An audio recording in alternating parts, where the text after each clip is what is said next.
మీకున్న స్థిర చరాస్తులు నిరంతర ఆదాయం కూడా అందులో కౌంట్ అవుతుంది.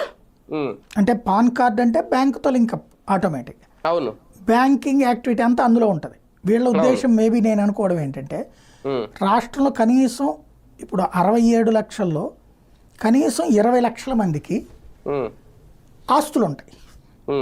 అవును, ఇల్లు, ఫ్లాటు, పొలము స్థలమైనా ఉంటుంది. అది ఇక్కడ కౌంట్ చేయించడం వీళ్ళ ఉద్దేశం.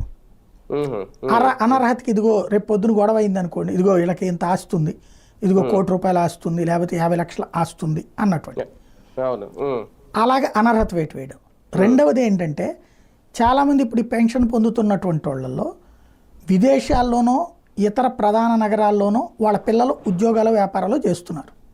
బేసిక్ వాళ్ళు నెలకింతో అంతా పంపిస్తారు, 15,000, 20,000, 30,000 పంపిస్తారు వాళ్ళ స్తోమతను బట్టి. ఒకవేళ 2-3 పిల్లలు ఉంటే తలా 10,000 వేస్తే 30,000 అయిపోతుంది. అది అక్కడ కౌంట్ కనబడితే రేపు వాళ్ళని అనర్హులుగా వేసి ఇప్పుడు అట్లాంటి వాళ్ళు కూడా పొందుతున్నారు. వాళ్ళు ఏమంటారంటే, నేను కొంతమందితో మాట్లాడినప్పుడు అంటే ఆ పిల్లలు చెప్తారు, మా అమ్మ నాన్న కూడా పెన్షన్ తీసుకుంటున్నారండి, మేము వద్దంటాం. వాళ్ళు ఏమంటారంటే, కరెక్టారా మీరు వేస్తున్నారు, కానీ ఇది మా హక్కు అంటారు. ఇది ప్రభుత్వంకి మేము ఎన్నాళ్ళ నుంచి పన్నులు కట్టాం కదా, వృద్ధులకి బాధ్యత ఇప్పుడు వాళ్ళు తీసుకుంటున్నారు, ఇది మా హక్కు అని